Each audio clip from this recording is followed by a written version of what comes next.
Hi guys, welcome back to another vlog. അപ്പോൾ ഇന്നത്തെ video ഒരു വീക്കെൻഡ് വ്ളോഗാണ്. അപ്പോൾ ഞാൻ വിചാരിച്ചു ഇന്ന് നമുക്ക് ഡിന്നർ കുക്ക് ചെയ്യാമെന്ന്. അപ്പോൾ യൂഷ്വലി ഞാൻ എന്താണ് ഫിഷ് അല്ലെങ്കിൽ ചിക്കനാണ് ഈ വീക്കെൻഡ് കുക്ക് ചെയ്യാറ്. പക്ഷേ ഇത്തവണ ഞാൻ വിചാരിച്ചു നമുക്ക് വെറൈറ്റി ആയിട്ട് എന്തെങ്കിലും കുക്ക് ചെയ്താലോ എന്ന്. അങ്ങനെ ഞാൻ എത്തിപ്പെട്ടത് ഈ ഒരു ചെന കുക്ക് ചെയ്യാൻ വേണ്ടിയിട്ടാണ്. ഇതിൻ്റെ മലയാളം പേര് ഞാൻ ആക്ച്വലി മറന്നുപോയി. I M so sorry. ഇതിൻ്റെ മലയാളം എന്താണെന്നറിയാമെങ്കിൽ ഞാൻ പറഞ്ഞു തന്നെ, പക്ഷേ എനിക്ക് പെട്ടെന്ന് ഓർമ്മ കിട്ടുന്നില്ല. അപ്പം ഞാൻ ചെന എന്ന് തന്നെ യൂസ് ചെയ്യാം. സോ ഫസ്റ്റ് സ്റ്റെപ്പ് നമ്മൾ ഇത് കുക്ക് ചെയ്യണം.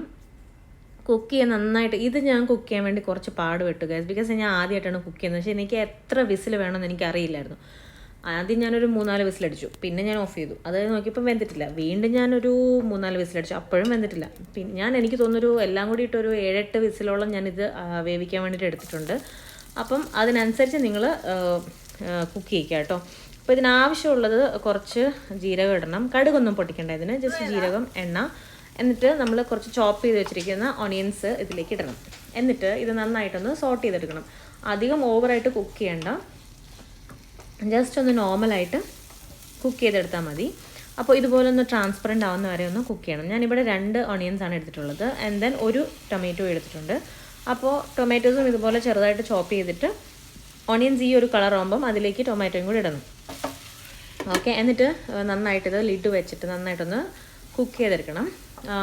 ഒരുപാട് അങ്ങ് വെന്ത് പോകണ്ട. ഇതുപോലൊരു നോർമൽ ഒരു സോഫ്റ്റ് ടൊമാറ്റോസ് ഒക്കെ ഒന്ന് സോഫ്റ്റായി കഴിയുന്നവരെ നമ്മളൊന്ന് കുക്ക് ചെയ്യണം. അതിനുശേഷം നന്നായിട്ട് തണുക്കാൻ വയ്ക്കണം. തണുത്ത് കഴിഞ്ഞിട്ട് നമ്മളിത് ഒരു മിക്സിയുടെ ജാറിലിട്ടിട്ട് നന്നായിട്ടൊന്ന് അരച്ചെടുക്കണം. നല്ലൊരു പേസ്റ്റ് പോലെ അരച്ചെടുക്കണം. ഒരുപാട് വെള്ളം ഒഴിച്ച് ഒരുപാട് ലിക്വിഡ് ആക്കണ്ട. നന്നായിട്ടൊരു തിക്ക് പേസ്റ്റ് പോലെ തന്നെ ഇരിക്കുന്ന രീതിക്കാണ് നമ്മൾക്കിത് ഗ്രൈൻഡ് ചെയ്തെടുക്കേണ്ടത്. ഓക്കെ, അപ്പോൾ അങ്ങനെ ഞാനത് ഗ്രൈൻഡ് ചെയ്യാൻ വേണ്ടി പോവാണ്. അപ്പുറത്ത് ഞാൻ എൻ്റെ ചന നന്നായിട്ട് കുക്കായി എന്നുള്ള വിശ്വാസത്തിൽ ഞാൻ വെച്ചു. പക്ഷേ അത് കുക്കായില്ലായിരുന്നു. അപ്പോൾ ഞാൻ വീണ്ടും ഒന്നും കൂടി ഞാനത് കുക്കറിലിട്ട് വിസിലടിക്കാൻ നോക്കി. ആ സമയം കൊണ്ട് ഞാനിവിടെ ഐഡിയുടെ പൊറാട്ട, വീറ്റ് പൊറാട്ട ഞാൻ വാങ്ങിയിട്ടുണ്ടായിരുന്നു. അപ്പോൾ അത് ഞാൻ ആ സമയം കൊണ്ട് ഉണ്ടാക്കിയെടുക്കാമെന്ന് വിചാരിച്ച് അത് ഞാൻ ഉണ്ടാക്കാനുള്ള തിരക്കിലാണ്. അപ്പോൾ അത് ഞാൻ ഉണ്ടാക്കിയെടുത്തു. അത് ഈസിയാണല്ലോ ആക്ച്വലി നമുക്ക് ഉണ്ടാക്കാൻ വേണ്ടിയിട്ട്. ആ സമയത്ത് എൻ്റെ ഒരു ഫ്രണ്ട് വിളിച്ചു. അപ്പോൾ ആ കൊച്ചിനോട് ഞാൻ സംസാരിച്ചുകൊണ്ടിരിക്കുകയായിരുന്നു. അത് കഴിഞ്ഞിട്ട് ഇനി നമുക്ക് അടുത്ത് വേണ്ടത്, നമ്മൾ ഓൾറെഡി ഇത് പേസ്റ്റാക്കി വെച്ചല്ലോ, ഇനി അത് നമ്മൾ കറിയാക്കി എടുക്കണം. അപ്പോൾ അതിലേക്ക് കുറച്ച് ബട്ടർ അല്ലെങ്കിൽ ഓയിൽ ഒഴിക്കുക. എന്നിട്ട് കുറച്ച് ജീരകം കൂടി ഇടണം. ഇതിനകത്ത് നമ്മൾ ആകെ കൂടി മെയിനായിട്ട് യൂസ് ചെയ്യുന്നത് ജീരകമാണ് കേട്ടോ. എന്നിട്ട് അതിലേക്ക് കുറച്ച് 2 സ്പൂൺ ജിഞ്ചർ ഗാർലിക് പേസ്റ്റ് ഇടണം. ഇത് ഓൾറെഡി ഞാൻ വാങ്ങിയ ജിഞ്ചർ ഗാർലിക് പേസ്റ്റാണ്. അപ്പോൾ 2 സ്പൂൺ അതും കൂടി ഇട്ട് ജസ്റ്റ് ഒന്ന് നന്നായിട്ടൊന്ന് സോട്ട് ചെയ്തെടുക്കണം. എന്നിട്ട് അതിലേക്ക് കുറച്ച് മഞ്ഞൾപ്പൊടി, പിന്നെ ആവശ്യത്തിന് നിങ്ങളുടെ എരിവിനനുസരിച്ച് മുളക് പൊടി.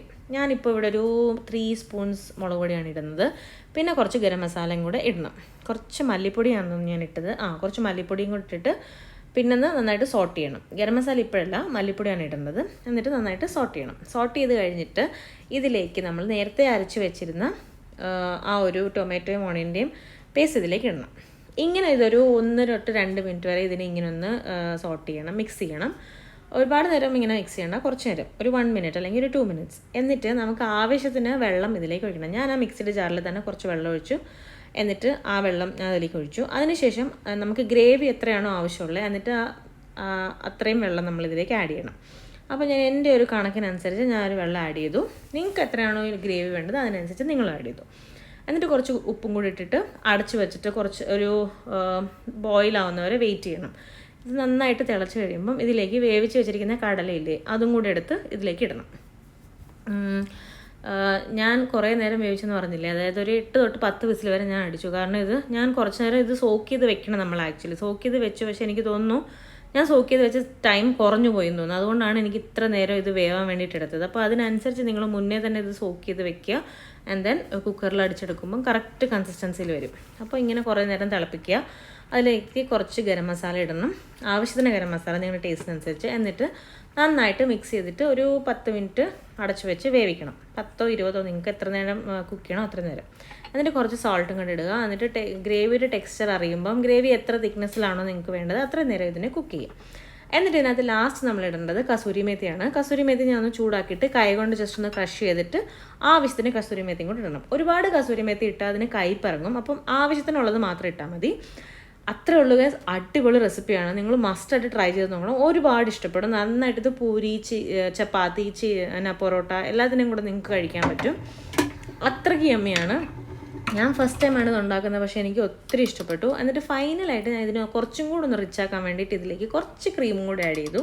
നിങ്ങളുടെ ഉണ്ടെങ്കിൽ ഇട്ടാൽ മതി, ഇല്ലെങ്കിൽ ഇടണ്ട, ഓപ്ഷണലാണ്. പക്ഷേ ക്രീം കൂടെ ഇടുമ്പോഴാണ് നല്ലൊരു ടേസ്റ്റ് വരുന്നത് അതിന്.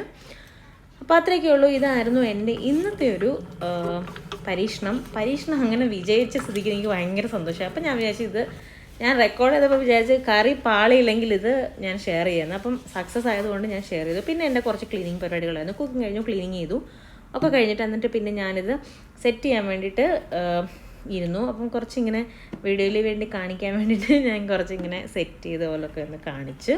അപ്പോൾ അതാണ് ഞാൻ ഉണ്ടാക്കിയ പൊറോട്ടാസ്, പിന്നെ കറി. അപ്പം ഒരു പൊറോട്ട എടുത്തു, കുറച്ച് കറി ഇട്ടു, എന്നിട്ട് ഇതാ എടുത്ത് കഴിച്ചപ്പോൾ ഉണ്ടല്ലോ, ആഹാ, നമ്മൾ കടയിൽ നിന്നൊക്കെ വാങ്ങുന്ന അതേ ടേസ്റ്റ്. സത്യമായിട്ടും നിങ്ങളൊന്ന് കുക്ക് ചെയ്ത് ട്രൈ ചെയ്ത് നോക്കൂ ഈ ഒരു രീതിക്ക്. അപ്പോൾ നിങ്ങൾക്ക് സത്യമായിട്ടും ഒരുപാട് ഇഷ്ടപ്പെടും. പിന്നെ എളുപ്പം നമുക്ക് ഉണ്ടാക്കാൻ പറ്റും. ഓഫീസിലൊക്കെ ലഞ്ചിനായിട്ട് കൊണ്ടുപോകാനും ഈസിയാണ് ഈ ഒരു recipe. So do try this out. അങ്ങനെ ഞങ്ങൾ ഫുഡൊക്കെ കഴിച്ചു, ആസ്വദിച്ചു. അതായിരുന്നു എൻ്റെ ഇന്നത്തെ ഒരു video. Okay friends, so that was today's video. So if you like this video, please like, share and subscribe and share it with your friends and family. So see you soon in another video. Till then, bye and take care.